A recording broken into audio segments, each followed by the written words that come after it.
Hello dear student, स्वागत है आपका अपना चैनल वेक्टर ऑनलाइन क्लासेस में। तो दोस्तों, जैसा कि आपको पता है कि प्रीवियस वीडियो में मैंने आपको बताया था कि सेलों का श्रेणी क्रम समूहन किस प्रकार किया जाता है। यानी हम जो पिछले वीडियो में बताए थे आपको, वो बताए थे सीरीज ग्रुपिंग ऑफ सेल। आज जो हम लोग देखने वाले हैं दोस्तों, वो देखने वाले हैं पैरेलल ग्रुपिंग ऑफ सेल। मतलब क्या हो गया? सेलों का समांतर क्रम समूह। तो दोस्तों, शुरू करने से पहले मैं आपको बताना चाहता हूं कि अगर आप हमारे चैनल पे नए हैं तो चैनल को अभी सब्सक्राइब कर ले, क्योंकि आपको यहां पर मिलेगा पूरा 12th के फिजिक्स का कंप्लीट तैयारी आपको कराया जाएगा और इसके लिए कोई चार्ज यूट्यूब पर नहीं लिया जाएगा। और साथ ही दोस्तों, इसमें आपको डिफरेंट टाइप का जो ऑब्जेक्टिव का पैटर्न है, धीरे धीरे हम लोग आगे बढ़ेंगे तो जो ऑब्जेक्टिव वगैरह पूछा जाता है आपका बोर्ड एग्जाम में, वो ऑब्जेक्टिव्स हो गया, प्रीवियस ईयर का क्वेश्चन हो गया। और साथ ही दोस्तों, जो न्यूमेरिकल एक्सपेक्टेड न्यूमेरिकल्स हैं, वो सारा चीज़ भी आपको इस चैनल के माध्यम से करवाया जाएगा।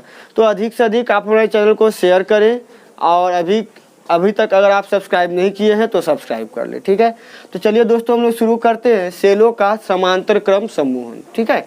तो समांतर क्रम समूहन में क्या होता है, जैसे हम लोग देखे थे क्या, श्रेणी क्रम में क्या था आपका, बहुत सारा सेल था और उसमें क्या कर रहे थे हम लोग, पहला सेल के नेगेटिव टर्मिनल को दूसरे सेल के पॉजिटिव के साथ में और दूसरे के नेगेटिव को पुनः तीसरे के पॉजिटिव के साथ में हम लोग क्या कर रहे थे, कनेक्ट कर रहे थे। अभी वाला केस में क्या होगा, अभी जितना भी सेल हम लोग यूज करेंगे, सारा का पॉजिटिव टर्मिनल को एक साथ ले लेंगे और सभी के नेगेटिव टर्मिनल को एक साथ लेंगे और ले करके जो हम लोग ग्रुपिंग करेंगे, तो इस ग्रुपिंग को हम लोग बोलेंगे समांतर क्रम समूहन। तो देख लीजिए दोस्तों, क्या है, अभी आपके पास जैसे हम लोग n सेल लिए थे, आज भी हम लोग लेंगे बहुत सारा सेल, लेकिन आज हम लोग सेल का संख्या दिखा देते हैं m। बोलिए सर m क्यों ले रहे हैं?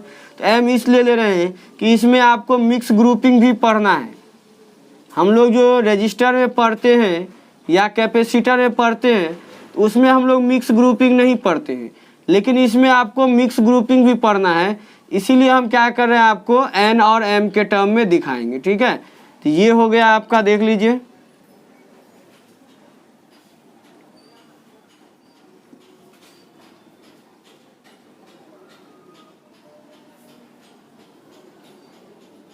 ये हम लोग सेल को कनेक्ट कर दिए। देखिए, यहाँ हम इसको इस तरह से भी कनेक्ट कर सकते हैं, कोई बड़ा बात नहीं है।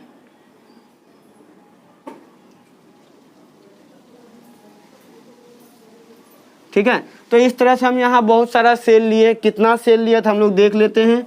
ये पहला सेल है, तो सारा सेल का ईएमएफ तो सेम रखना है, तो हम क्या किए, बहुत सारा सेल ले लिए। अब कितना सेल लिए, तो n सेल हम लोग लेंगे। अब कैसे मालूम चलेगा n सेल, तो इसका जो आंतरिक प्रतिरोध होगा ये हो जाएगा R, ये भी हो जाएगा R, ये भी हो जाएगा R, ये भी हो जाएगा R। और ये कहाँ तक लिए हम लोग, तो nth सेल लिए, सॉरी mth सेल लिए हुए m। इससे पहले n ले रहे थे, यहाँ हम लोग क्या लिए, m सेल लिए हुए हैं, जो क्या है आपका समांतर क्रम में जोड़ा गया है, ठीक है। अब अगर हम लोग समांतर क्रम में जोड़ दिए तो फाइनली क्या करते हैं, इसको एक एक्सटर्नल रेजिस्टेंस के साथ जोड़ देते हैं। तो इसको क्या किए, हम एक एक्सटर्नल रेजिस्टेंस के साथ जोड़ दिए। क्लियर? जो एक्सटर्नल रेजिस्टेंस लिए इसका वैल्यू कितना है, तो ये है कैपिटल R। और जो इंटरनल रेजिस्टेंस लिए थे दोस्तों, वो वैल्यू कितना था, स्मॉल r। सभी सेल का इंटरनल रेजिस्टेंस स्मॉल r है, तो इसका भी r, ये सारा का सारा r और ये सारा का सारा क्या है, E है, जो कि इसका क्या है, EMF है, ठीक है। तो ये आपका हो गया, आपका रेजिस्टेंस हो गया। मान लीजिए इससे करंट जो जा रहा है वो करंट I है आपका, ठीक है। इसका आंतरिक प्रतिरोध स्मॉल r है और जो EMF है E है, ठीक है। तो हम लोग पहले डिफाइन कैसे करेंगे, हम लोग तो लिखेंगे क्या, दो या दो से अधिक, हम लोग कितना भी सेल को ले सकते हैं, कोई दिक्कत नहीं है। तो दो या दो से अधिक सेलों का ऐसा समूहन जिसमें प्रत्येक सेल के पॉजिटिव टर्मिनल, इसका मतलब क्या हो गया कि सभी का पॉजिटिव टर्मिनल। देखिए अगर हम लोग सेल देख रहे हैं यहाँ पर, ये पॉजिटिव ये नेगेटिव, ये पॉजिटिव ये नेगेटिव, इस तरह से क्या है सारा का पॉजिटिव एक साथ ले लिया। ठीक है, प्रत्येक सेल के पॉजिटिव टर्मिनल को किसी एक बिंदु से एवं सभी सेल के नेगेटिव टर्मिनल को, पॉजिटिव को एक साथ ले लिया और नेगेटिव को एक साथ ले लिया। ठीक है, नेगेटिव टर्मिनल को एक बिंदु पर लेकर उसे किसी बाहरी रेजिस्टेंस जो बाहरी प्रतिरोध है, ठीक है, तो बाहरी प्रतिरोध के साथ जोड़ दिया जाता है, तो इस प्रकार का समूहन सेलों का समांतर क्रम समूहन कहलाता है।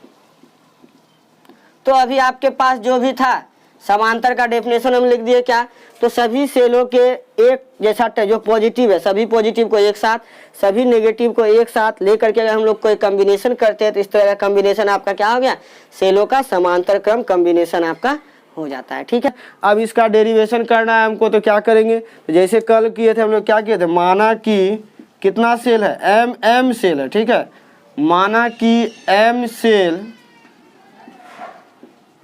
परिपथ में किस क्रम में, तो समांतर क्रम में। ठीक है, तो समांतर क्रम में संयोजित है, समांतर क्रम में संयोजित है, समांतर क्रम में जोड़ दिए, जिसमें प्रत्येक सेल का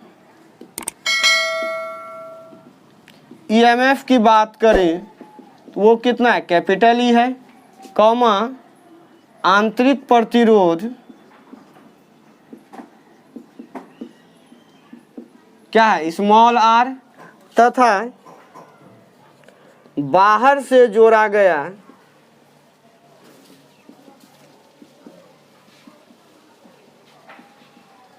प्रतिरोध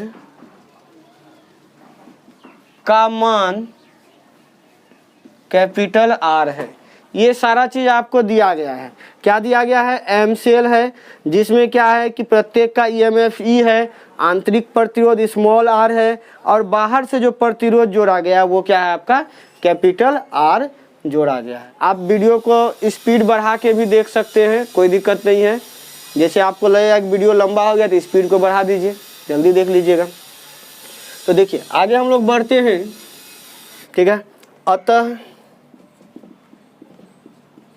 परिपथ का कुल ईएमएफ की बात करें तो समांतर क्रम में जो ईएमएफ होता है वो क्या होता है, दो बिंदु के बीच का विभव जो होता है हमेशा कांस्टेंट होता है, हमेशा फिक्स होता है।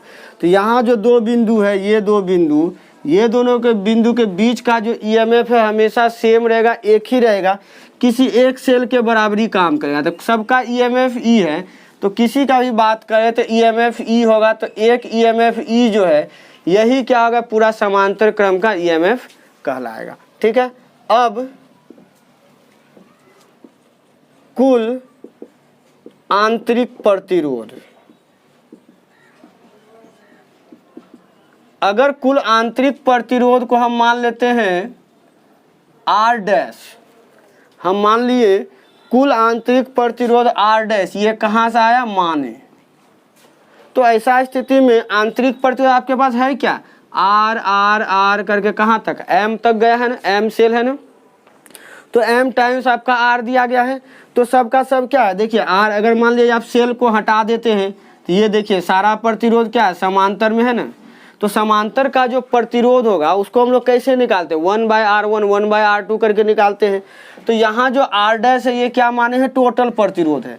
तो टोटल प्रतिरोध है तो यहाँ पर रिजल्ट को हम लोग दिखाएंगे 1/R डैश, सिंपल सा फॉर्मूला होता है, रिजल्टेंट इक्वल टू होता है 1/r1 plus 1/r2 plus 1/r3।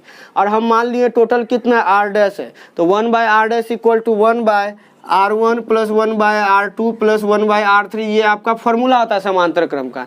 लेकिन यहाँ r1 r2 जो है क्या है, r है, r है, r है, बहुत सारा r दिया गया है। तो यहाँ हम क्या करेंगे, यहाँ भी r हो जाएगा, यहाँ भी r हो जाएगा, यहाँ भी r हो जाएगा आपका, ठीक है। और इस तरह से करके ये कहाँ तक जाएगा, 1/r होगा, कहाँ तक होगा, mth टर्म तक होगा, मतलब m टर्म इसमें इंक्लूड होगा।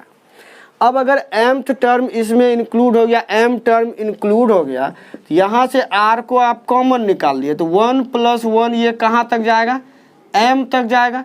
तो m बार अगर मान लिया 3 बार अगर 1 को जोड़िएगा तो 3 होता है, 10 बार जोड़िएगा तो 10 होता है, तो m बार जोड़िएगा तो कितना होगा, m होगा। इसका मतलब यहाँ हो गया m और यहाँ हो गया r, ये हो गया r डैश 1/r डैश। तो इसीलिए r डैश की बात करें तो ये कितना हो जाएगा, r/m हो जाएगा।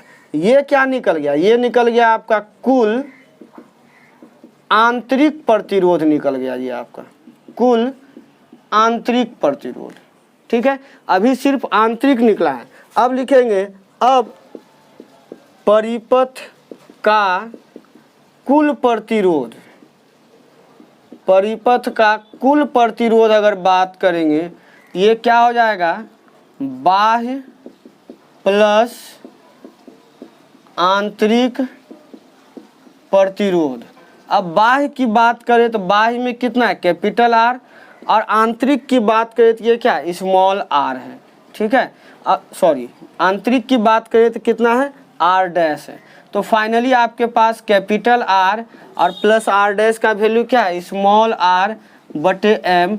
तो ये वैल्यू जब आप निकालिएगा तो m × r, mr plus small r/m हो जाता है।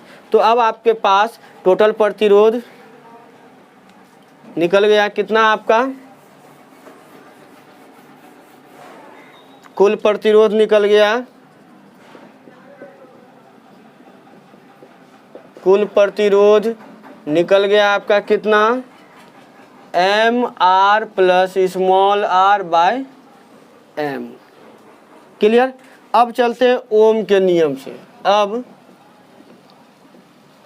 ओम के नियम से, अगर ओम के नियम से बात करें हम लोग, तो क्या होता है, जो विद्युत धारा होता है ये हो जाएगा total EMF by total resistance, total EMF by total resistance. Total EMF की बात करें तो आपके पास क्या था, ई था, और टोटल रेजिस्टेंस की बात करें तो ये क्या था, M R plus small r/m। जब इसको सॉल्व कीजिएगा, capital M E by M R plus r, ये निकल जाएगा आपका करंट, जो कि आपका पैरेलल क्रम समूहन का क्या है, रिजल्ट है। क्लियर। तो यहाँ तक आपको निकालना है। अब इसका भी कुछ केस बनेगा, ठीक है। तो स्पेशल केस, जैसे देखिए आपका यहाँ तक तो एक्सप्रेशन आप निकाल सकते हैं, ठीक है। अब यहाँ कुछ स्पेशल केस बनेगा जो आपको दिखाना पड़ेगा। क्या स्पेशल केस बनेगा, देख लीजिए। पहली बात, यदि स्मॉल r बराबर 0, स्मॉल r बराबर 0 का मतलब क्या हो गया कि इसका जो सेल है, सेल का अपना कोई आंतरिक प्रतिरोध हो ही नहीं। अगर सेल का कोई भी आंतरिक प्रतिरोध नहीं होगा तो उस स्थिति में क्या देखा जाएगा आपका कि I = जो है me तो रहेगा, और ये जो स्मॉल r है ये खत्म हो जाता है, बच जाएगा सिर्फ m × r। तो देखिए m कैंसिल हो जाएगा तो क्या बच गया, E/r। तो इसका मतलब एक सेल का ईएमएफ और क्या है, टोटल रेजिस्टेंस, यानी बाहरी रेजिस्टेंस। तो कहने का मतलब क्या हो गया कि इस स्थिति में जो करंट फ्लो होगा वो सिर्फ एक सेल के बराबरी ही करंट फ्लो होगा सर्किट में, ठीक है। तो क्या लिखेंगे,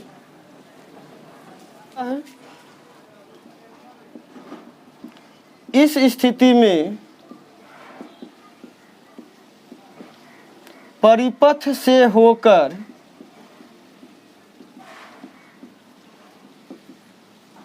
केवल एक सेल के बराबर ही विद्युत धारा प्रवाहित होगा, विद्युत धारा प्रवाहित होगा। ठीक है, तो इस स्थिति में क्या हो रहा है, केवल एक सेल के बराबर क्या हो रहा है, आपका विद्युत धारा प्रवाहित हो रहा है। दूसरा केस क्या होगा, ये तो केस 1 बन जाएगा। अगर केस 2 की बात करें तो केस 2 क्या होगा, जब आपका एक्सटर्नल रेजिस्टेंस को जीरो कर दे, मतलब कैपिटल आर को हम लोग जीरो कर दें। तो जब हम लोग कैपिटल आर को जीरो कर देंगे तो इस स्थिति में क्या होगा, आई इक्वल टू आपके पास देखिए एम ई, ये एम ई रहेगा। ठीक है, यहाँ क्या एम आर, तो ये M R plus small R है। देखिए तो ये हम लोग कैपिटल आर को हटा दिए हैं। अब आपके पास क्या हुआ, M E by small R, that means M into E by R, यही ना हो गया। तो यहाँ से आपको क्या समझ में, ई बाई आर तो आपको करंट मिल रहा है, लेकिन क्या एम गुना है, मतलब एक सेल से अगर ई बाई आर मिला तो एम सेल से क्या होगा, M by M into E by R हो जाएगा। तो यहाँ से आपको क्या कंक्लूजन मिल रहा है कि अगर हम लोग एक्सटर्नल रेजिस्टेंस को हम लोग जीरो कर दें, यानी बाहर से सभी रेजिस्टेंस को हटा दें, तो उस स्थिति में जो है परिपथ में कितना धारा प्रवाहित होगा, तो जितना सेल दिया रहेगा सारे सेल के कारण के बराबर क्या होगा, विद्युत धारा प्रवाहित होगा। तो हम लोग कह सकते हैं इस स्थिति में, ये हम लोग इस केस को लिख रहे हैं। ठीक है, इस स्थिति में परिपथ में प्रवाहित धारा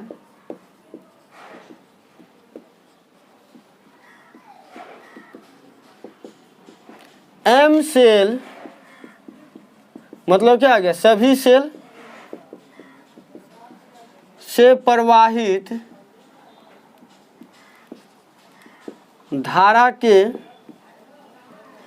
बराबर होगा। तो इस तरह से क्या करना है आपको, कंप्लीट डेरिवेशन जो है आपको कर लेना है। क्लियर, कोई दिक्कत नहीं। तो उम्मीद करते हैं कि आपको जो सेलों का पैरेलल कॉम्बिनेशन है ये आपको समझ में आ गया होगा।